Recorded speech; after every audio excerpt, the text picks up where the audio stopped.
Welcome back to another episode of On Deck with Haversine Funding. I'm your host, Nolan Reichert, the VP and Head of Originations at Haversine Funding. Today, we have a very special guest. We have Jeff Whaley, the CFO at Haversine Funding. Jeff, thank you for joining us. Well, thanks for letting me out of the office. They don't really let the accountants out of their cages very often. Right.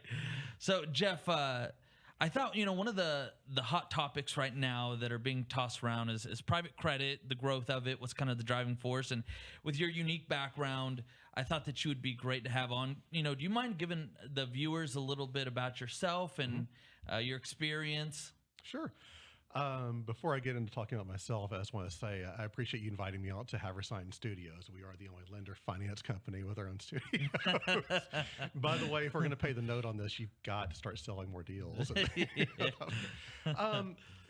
So I guess, everyone says they hate talking about themselves, but then they go right into it. So I've been pretty much in finance my entire career. I served in public accounting for a couple of years, which for me was a good space setter for my career. Got to see a lot of different industries at that point in time. And then from there, I worked for a subsidiary of Bear Stearns that handled residential mortgages and securitization. From there, my career moved into hedge funds. I worked for this wonderful hedge fund headquartered here in Dallas called HBK. Wonderful fund that's been around since I believe 1990. And still going strong today, which is unusual in that industry. From there, spent about 9 years at Goldman Sachs in their merchant banking division, working with their private debt and private equity funds. And then I've been here for 2 years since then. And, I feel like the great thing about my experience, I've been very blessed and very fortunate in that regard, is I've gotten to see the financial services from a lot of different perspectives, from a hedge fund perspective, which was more of a global industry agnostic, investment type agnostic situation, right? Versus residential mortgages. I mean, I was there working residential mortgages in the early aughts when that industry was so hot and was headed for collapse. And then being here in specialty finance the past couple of years, I mean, I think it's just been a fantastic spot and perspective on the economy. So, it's my pleasure to be here. I like it. Yeah. So, it sounds like you've got your foot in the door on a few different sectors, in different industries. You've got to gauge your knowledge and your experience, see different trends throughout your years. And one of the trends that we're currently seeing that is something I want to talk about is private credit. Sure. And I've seen the space go from, where it was the hot topic was traditional banking. Yeah. And now we're kind of seeing that shift. And I wanted, from your perspective, get an idea on what do you think the driving force behind that shift is? Well, it's funny when we were talking about this, and I mean, we haven't rehearsed this talk, but we talked about kind of what we wanted to discuss, and this was something I really spent a lot of time thinking about over the past few days. And before talking really too much about private credit, I think it's useful to really talk about the banking industry, because private credit's always been around on some level, but I don't think you can really think about the private credit industry in isolation. You've really got to talk about banking in general. And so when you look back at banking, I mean, obviously, and especially in the United States, obviously the U.S. has been historically a very successful capitalist economy. And, a lot of what was found when we thought about how we were setting up the country and how it was founded, if you look back historically, a lot of the real seminal arguments at the outset of this country's founding was around banking. I mean, if you look back at the initial schism between your Hamiltonian Federalists and your Jacksonian Democratic Republicans, a lot of it was over central bank. It was a battle between what type of banking industry are we going to have, or what type of banking structure are we going to have? Is it going to be very central bank driven, or is it going to be more of a dispersed regional banking, small banking, closer to the people type of banking situation? And it's so funny when you look historically at the push and pull of those two motivations, and when you look back historically, you kind of like, well, which side won?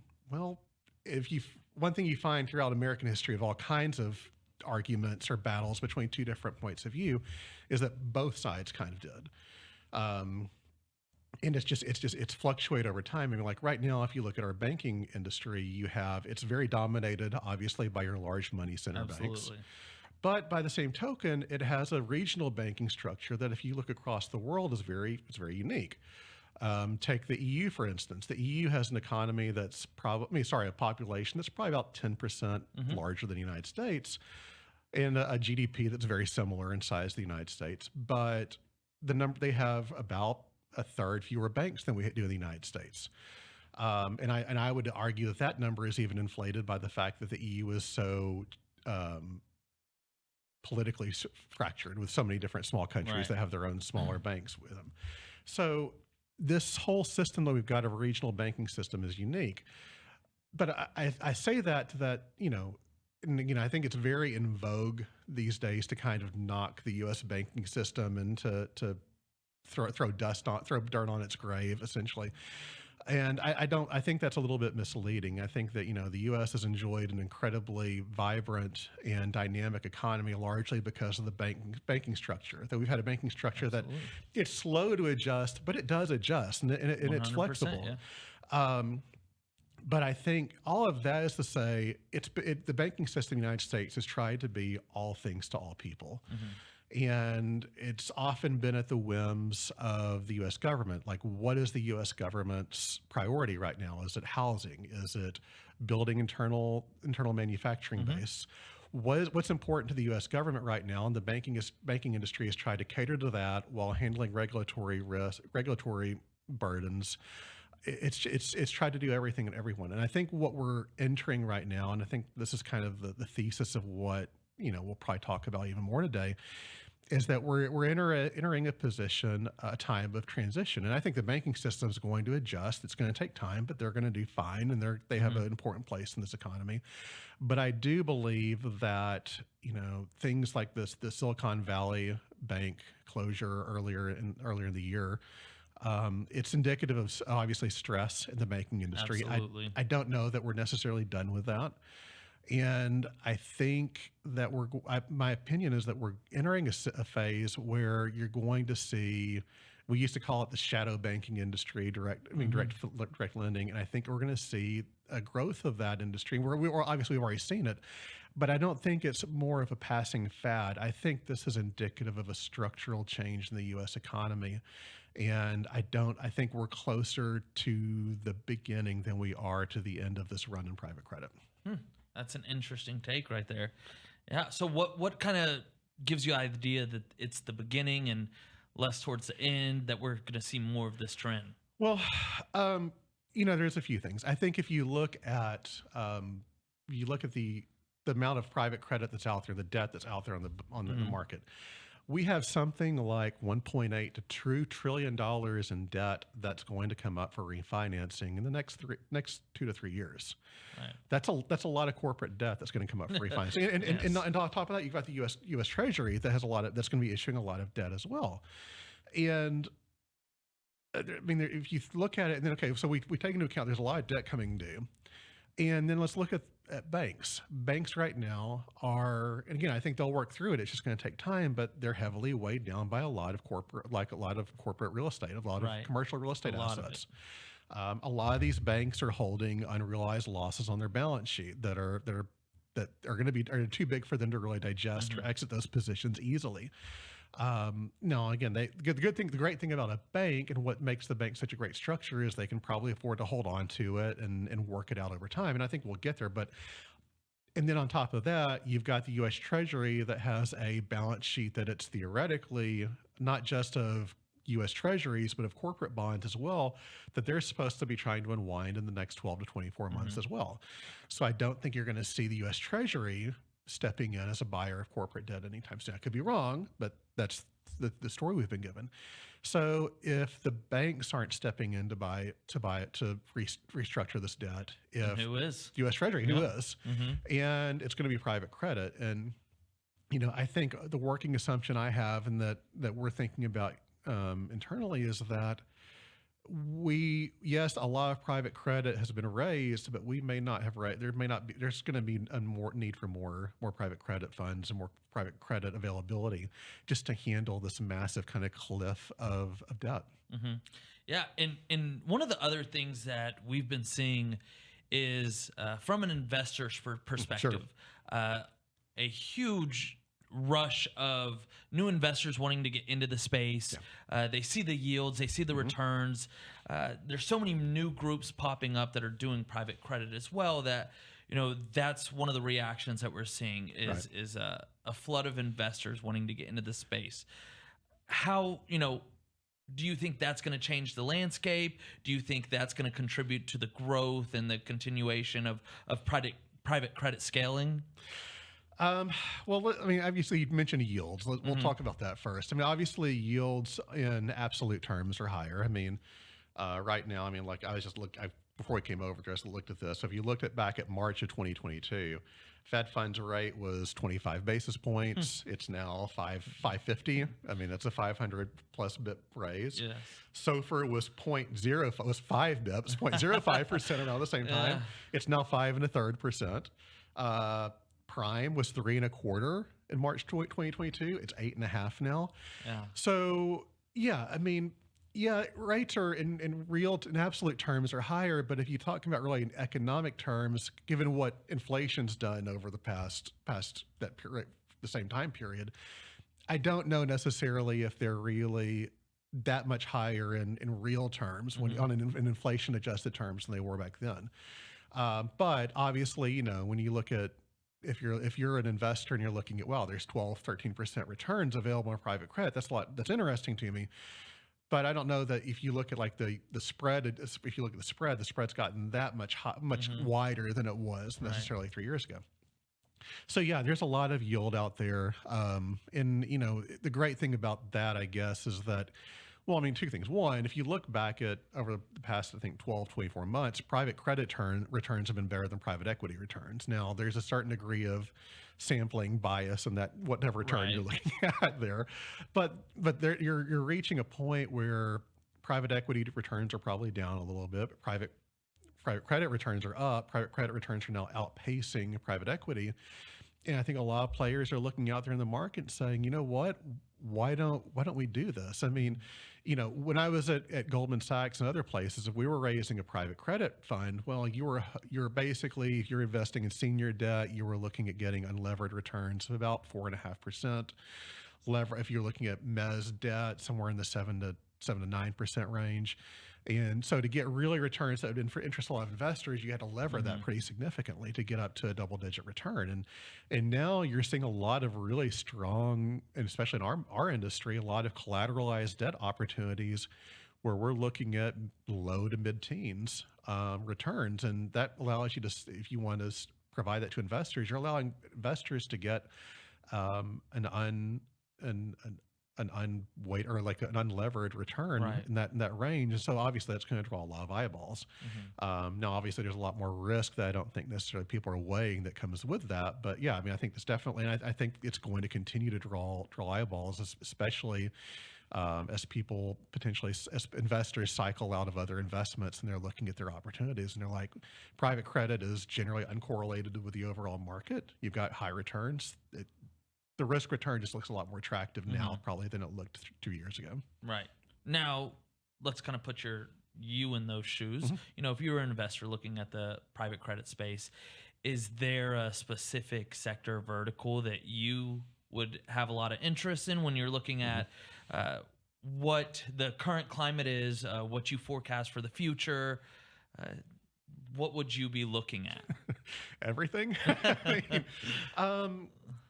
Well, I mean, let's look at this in a couple of different ways. One, let's look at kind of structuring when you're looking at these types of assets. I think that, and again, I'm selfishly biased in this, but I feel like that given these returns and what's available in the market, you should be able to get secured asset-backed borrowing. I think that, I mean, Right. and I think that there's no reason why as an investor you shouldn't look at that. I mean, obviously there's still risk with asset-based lending. If anything, 2006, 2007, 2008 told us that asset-backed isn't always going to be safe, because I mean, I remember those times very well.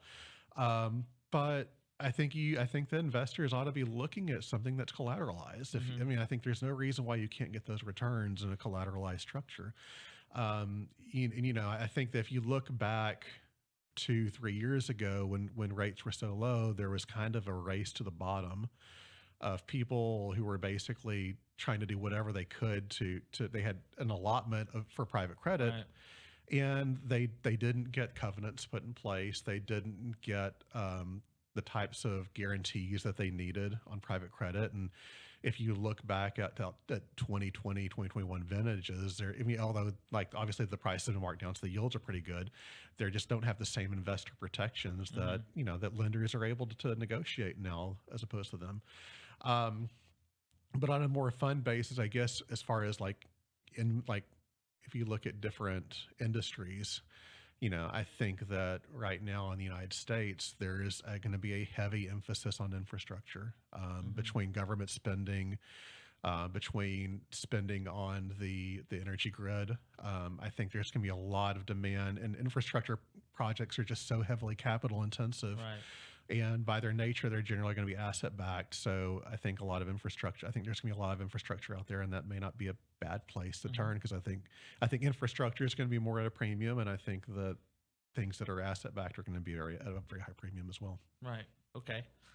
Now completely switching gears to looking at it, private credit as a business owner. Banks are a little bit restrictive right now. Yeah. So it's a little bit difficult to get capital from banks depending on your situation. And then now you have a bunch of these groups that offering capital on your assets. So such as factoring, purchase order financing, ABL, inventory equipment. What are some of the advantages to these private credit groups versus your traditional banking? Well, I mean, flexibility, flexibility and speed. I mean, this is, I mean, the speed that we can generate that in private credit are going to be able to do deals is going to be a lot.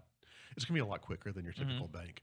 And this isn't to slam banks. There's nothing wrong with what they're doing. It's just the regulatory hurdles are just going to be a lot higher. Right. Yeah. I mean, and they're not going to get any easier in light of what's happened with Silicon Valley Bank and just the perceived risk of that industry as a whole. I mean, I'm very sensitive to banks because I think they've got a lot of challenges they've got to deal with, and as far as trying to thread the needle between being responsive to their investors and their clients, while at the same time being in compliance with regulatory risks.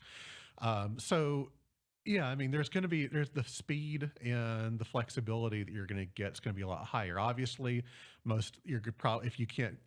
non-bank lenders are going to be more expensive than banks most generally, Right. because there's strings attached to that. So yeah, I mean, I think that's if you're looking for loans, I mean, that's a area you want to look. I mean, for example, like a unitranche structure. I mean, I think unitranche structures are fantastic structures for a lender, but that's generally something that banks are going to shy away from to a little bit, because there's not going to be enough capital underneath them there's going to be risk when it comes to risk weighting and reserve requirements. But for a non-bank lender, well, they're not going to be as shackled by that. So, I think there's a lot more flexibility that this is kind of an obvious answer, but I think there's a lot more flexibility, but I think also that's the speed of getting something done is just going to be a lot quicker. Yeah. I mean, that as well, how quickly as well. I mean, from someone calling you to us funding, I mean, 60, 90 days, basically. If that, yeah. And so, like, you kind of hit the nail on the head right there. The answer I was kind of laying up is the flexibility and the speed. Sure. It's something that, groups like ours, that those are the kind of transactions that we're used to seeing. There's not as many covenants or strings attached. It kind of works out for the business owner when they're looking for capital and there aren't many other options. It's great to kind of be in the golden age of private credit from their perspective, where there's so many different options, so many different groups that know exactly what they're experiencing and the capital solutions to fix their cash flow challenges or whatever the challenge that they're facing is. But that's the thing. I mean, because that's why it goes back kind of the thesis that was when I was rambling on earlier about the history of this, is that I just don't think you can expect banks to be everything to everyone. The economy's just become too complex, and the hurdles that there used to be to like doing what we do now. If I was trying to do this in 1910, 1915, there's just no way. Right. The speed at which you could transfer data, it just wouldn't have worked. But now, as fluid as data is and as easy as to transmit it and things like that, those barriers to entry to this industry that banks had a little bit of an advantage there, they're just not there anymore. Right. It's a different environment. Absolutely. Couldn't agree anymore. Do you have any other takeaways or any other highlights, when you're looking at private credit or, specialty finance, other industries in particular? Are there any takeaways or anything that you wanted to highlight? I think it's just emphasizing that, there's a lot of money that's coming into this space. And there's one other thing. I mean, I think there's a lot of people who are coming into this space that think, they're like you said, they're obviously drawn by the yields and private credit. They think it's easy, and it's just not necessarily. I mean, again, private credit for a long time meant that you do your due diligence up front. You kind of do a credit assessment of a client. And if you're going to make a loan, you send them a wire for $25 million and say, hey, well, I'll see you and talk to you again in 5 years when it's time to refinance. Just keep paying me my coupon payments. I don't think, especially when it comes to asset-based lending, you don't have that luxury anymore. Right. As a private credit provider, there's a lot of maintenance that has to be done. And I don't know that a lot of players in this space have the wherewithal and the structure to do that type of work. And I think that'll be a very interesting thing to watch. I mean, I think obviously there's a lot of opportunity in this industry, but whenever you see this much money rushing into a space, there's just going to be a lot of risk involved too. Right. I love picking your brain on subjects like this, just 'cause, you have a different perspective than I do, especially someone that comes strictly from private credit their whole career. I've been in factoring and ABL and now in lender finance. That's, I'm kind of limited to what I've seen and in my experience as well. So I love kind of picking your brain, getting your insights, your forecasts, what you've seen and how it correlates to what we're seeing today. Yeah. I mean, I remember way back in 2006, 2007, and I feel so old talking about this, but I remember when like the flash crash and things like that, when the reserve fund, which was supposed to be, for people who don't know, the reserve fund was a money market account. Money market accounts are supposed to be super safe. And it was a money market account that after Lehman Brothers went under, again, Lehman Brothers was supposed to be super solid, rock solid type of company. And when Lehman Brothers went under, a lot of the paper that they were holding was Lehman Brothers paper, so the reserve fund had to close down. And so there was this day when basically the reserve fund, which held billions upon billions of dollars in people's money markets, just said, we're done. I mean, we're closing shop. We're gating any type of money being pulled out, and it took us, the company I was working for, because we parked our cash at the reserve fund. It took us to get all of our cash out, I want to say 18 months. And then even then we only got like 97, 98% of our money out. Wow. So, and that's a money market fund. So there's definitely risk. Yeah, no, we're definitely seeing things that, times are changing. We're seeing things that have never been seen before. I know there's been a lot of different factors that have influenced, the hike in rates and the growth of different industries. So I'm really interested to see what it's all going to look like here in the next 5-10 years. Hopefully interest rates start dropping, and but that's a good point. I mean, I don't know. I'm not convinced that interest rates are going to drop anytime soon. Now, again, if I was that certain about being able to predict interest rates with certainty, I would probably change jobs because there's a lot more money to be made doing that. But I mean, again, we kind of go back to banks. The struggle they're going to have is that like, and you probably know this. I mean, like my money, if I have savings, I'm not keeping it at a bank and earning 0.25% return. I'm gonna put it into a money market account, and earn 5.5%, 4.5% right now. And that's presenting it. That's another reason why I just don't know that this where we're at right now is going to change anytime soon, because banks, if they don't have the deposit backing, like, I mean, a lot of the regional banks, if you kind of accumulate all of their excess deposits, their excess deposit balance has gone negative over the past quarter or two. They're going to have a lot of struggles to expand the size of their loan portfolios until they kind of unwind a lot of the deals that are on their balance sheets.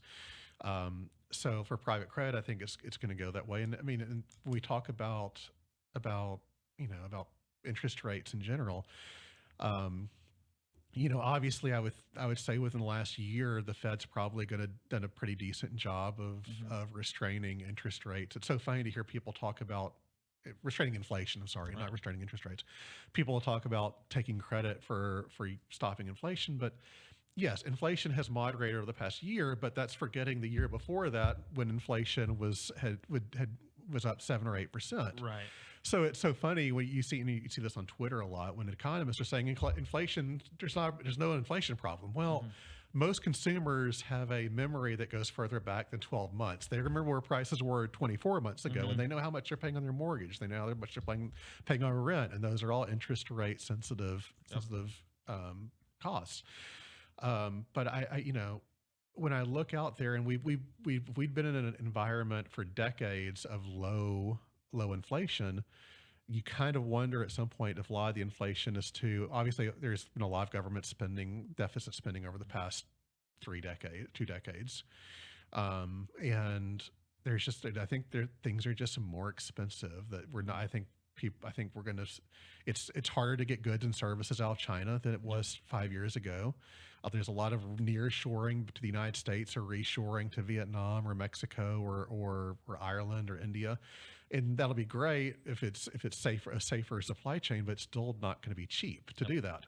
So I mean, it's not just that there's been so much money in the system. It's just things may just be more expensive. I mean, labor is more expensive. If the population's not growing properly, we could have resource constraints. I mean, it's just the fact that things are more expensive, and that just leads me to believe that I don't know that high interest rates and inflation to some extent are going away anytime soon. Yep.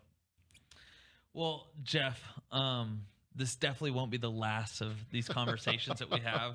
I'll come to you for all investment advice and all. No. I like to hear myself talk, but yeah, there's not. Yeah. Well, Jeff, thank you so much for joining us. It was a pleasure. I love, like I said, having these talks, kind of just picking your brain. Thanks for having me. Getting your perspective. So thank you so much. Appreciate it. Like I said, it won't be our last time having you. Thanks a lot. Thank you to all our listeners for joining us on another episode of On Deck with Haversine Funding. Until next time, everyone, stay informed, stay inspired, and stay on course to growing your financial platform.